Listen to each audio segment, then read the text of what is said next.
500 लोगों की जान खतरे में है। अंदर 500 लोगों के साथ मेरी बेटी भी फंसी हुई है।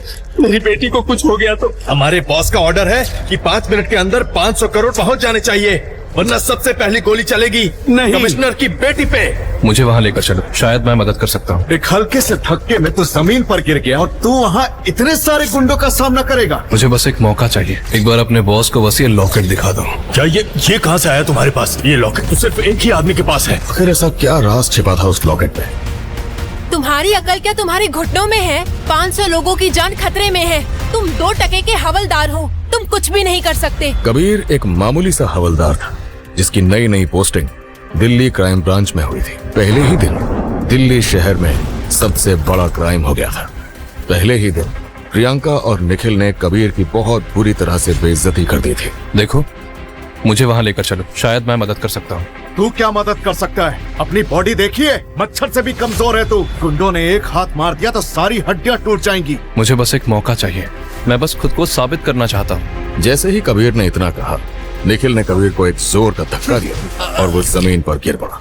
एक हल्के से धक्के में तू जमीन पर गिर गया और तू वहाँ इतने सारे गुंडों का सामना करेगा।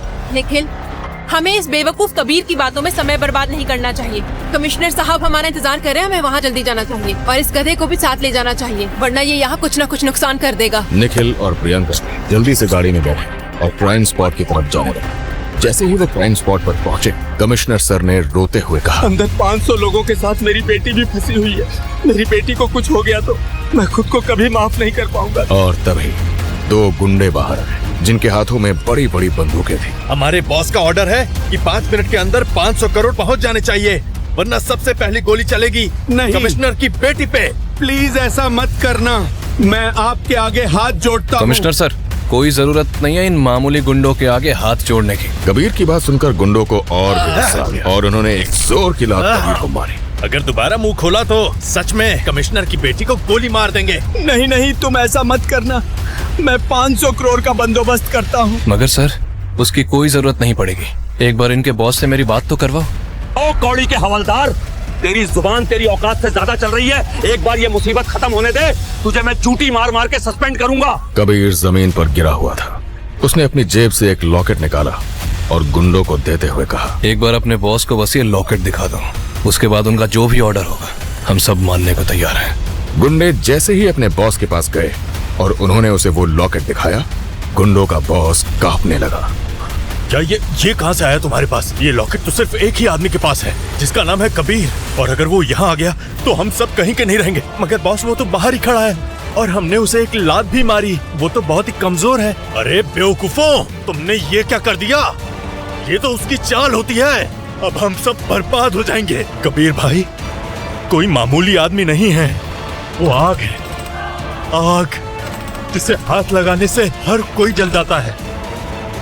अब हमको कबीर भाई से कोई नहीं बचा सकता। आखिर ऐसा क्या राज छिपा था उस लॉकेट में? क्यों एक मामूली से हवलदार का नाम सुनकर कांपने लगा था उन गुंडों का बॉस? कबीर की सच्चाई जानकर उड़ जाएंगे आपके भी होश। मिलिट्री हॉस्पिटल के इमरजेंसी रूम में वहाँ के 5 बेहतरीन डॉक्टर्स एक जवान को बचाने में लगे हुए थे। उस जवान का पूरा शरीर सुइयों से भरा हुआ था और वो खून से सना हुआ था। कंप्यूटर पर तो वो जवान जिंदा दिखाई दे रहा था, लेकिन देखने में ऐसा लग रहा था जैसे उसकी आंखों से जान चली गई हो। उसका शरीर एकदम बेजान लग रहा था। उसी इमरजेंसी रूम के बाहर खून से लथपथ 2 और फौजी अपने फटे हुए यूनिफॉर्म में हैरान परेशान दिख रहे थे। शायद वो डॉक्टर्स के बाहर निकलने के इंतजार में थे। जैसे जैसे ऑपरेशन का वक्त बीत रहा था, उन जवानों की हालत बद से बदतर हो रही थी। 2 घंटे के लंबे इंतजार के बाद आखिरकार ऑपरेशन थिएटर का गेट खुला। दोनों फौजी और उनके कुछ साथी डॉक्टर्स की तरफ दौड़े। क्या वो ठीक है? सबने एक साथ कहा। 4 डॉक्टर्स वहां से सिर हिलाते हुए निकल गए, जबकि एक डॉक्टर वहीं रुककर उनके सवाल का जवाब देने लगे। हाँ, हमने उसे बचा लिया। ये सुनते ही वहां खड़े सारे फौजियों के चेहरे खिल उठे। सबको राहत की सांस आई, लेकिन उन फौजियों के टीम इंस्ट्रक्टर को लगा कि बात कुछ और है। वो पूरी तरह से ठीक तो हो जाएगा ना? टीम इंस्ट्रक्टर ने पूछा। उसके शरीर की चोटों की तो ज्यादा दिक्कत नहीं है, लेकिन जो केमिकल उसको लड़ाई के टाइम पर दिया गया था वो खतरनाक है, और ऐसा हमने पहली बार देखा है। ये डिफेक्टिव केमिकल कैटेगरी में आती है। इसको बचाने में जो देरी हुई है उसकी वजह से ये केमिकल उसके ब्लड में मिल गया है और इसे वीक बना रहा है।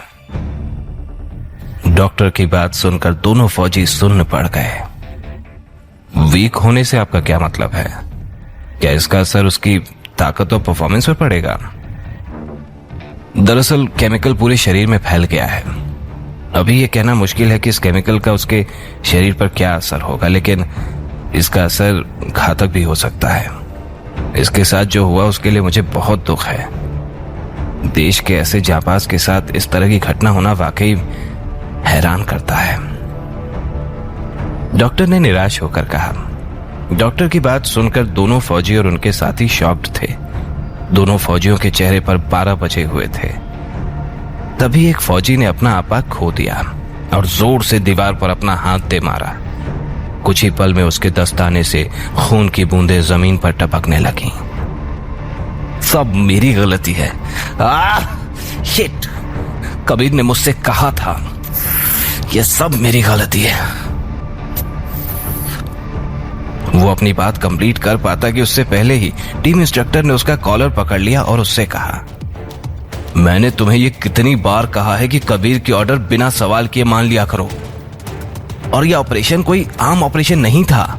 फॉलो ऑर्डर्स, ये 2 शब्द तुम्हारी बुद्धि में नहीं आते क्या? मैं बस जीत की खुशी में वहां से कुछ लेना चाहता था। मुझे बिल्कुल नहीं पता था कि वहां कुछ लोग जिंदा बचे हैं।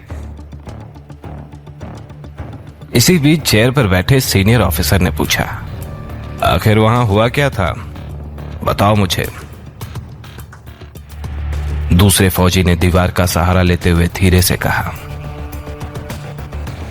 कबीर ने हमें वापस लौटने को कहा और जब विशाल वहां से कुछ लेने गया तो तभी एक साइंटिस्ट वहां उस केमिकल का इंजेक्शन लेकर विशाल पर अटैक करने लगा। कबीर विशाल को बचाने गए और वो केमिकल का इंजेक्शन उनको लग गया।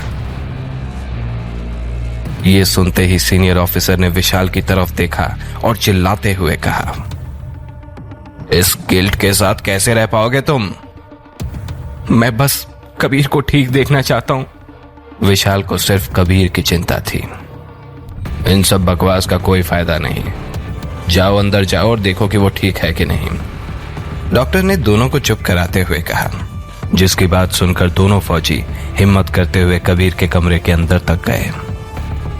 क्या वो अभी भी मिलिट्री इंटेलिजेंस ब्यूरो ज्वाइन कर सकता है? टीम इंस्ट्रक्टर ने सीनियर ऑफिसर से पूछा। सीनियर ऑफिसर का जवाब झिझक भरा था। ये मिशन तो ठीक गया और हमने उनका रिसर्च बेस भी खत्म कर दिया, लेकिन डॉक्टर की माने तो कबीर अब फिजिकली उतना काबिल नहीं है। और तुम तो जानते ही हो कि मिलिट्री इंटेलिजेंस ब्यूरो में हम सिर्फ बेस्ट ऑफ बेस्ट को ही लेते हैं। वैसे इतना भी निराश होने की बात नहीं है, अभी उसकी ताकत की टेस्टिंग भी होगी। और तुमने तो 3 लोगों का नाम दिया था ना मिलिट्री इंटेलिजेंस ब्यूरो के लिए, उनमें से 2 मिशन पास कर चुके हैं, तो उनका मिलिट्री इंटेलिजेंस ब्यूरो में जाना तय है। टीम इंस्ट्रक्टर सीनियर ऑफिसर की बात से खास खुश नहीं था। उसी वक्त विशाल, जो कि कमरे के दरवाजे से चिपक कर इनकी सारी बातें सुन रहा था, वो रो पड़ा।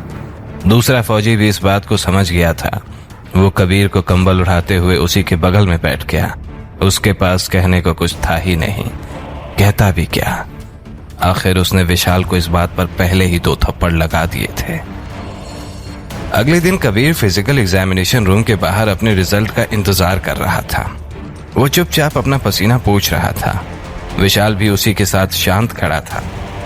क्या होगा अगर रिजल्ट की वजह से तीनों अलग हो गए? इन 3 लोगों की टोली आर्मी की ज्वाइनिंग के पहले दिन से ही थी। अगर कबीर चला गया तो कुछ भी पहले जैसा नहीं होगा। तभी एग्जामिनेशन रूम से एक आदमी हाथ में फोल्डर लिए कबीर की तरफ आया और उसने कहा, रिजल्ट अच्छे नहीं हैं, सुनना चाहोगे? आखिर कबीर था तो फौजी ही। चेहरे पर मुस्कान लिए हुए उसने कहा, जरूर सर। उसकी आवाज में कॉन्फिडेंस साफ झलक रहा था। तुम्हारी पावर, स्पीड, ताकत, हर चीज में बहुत बड़ी गिरावट है।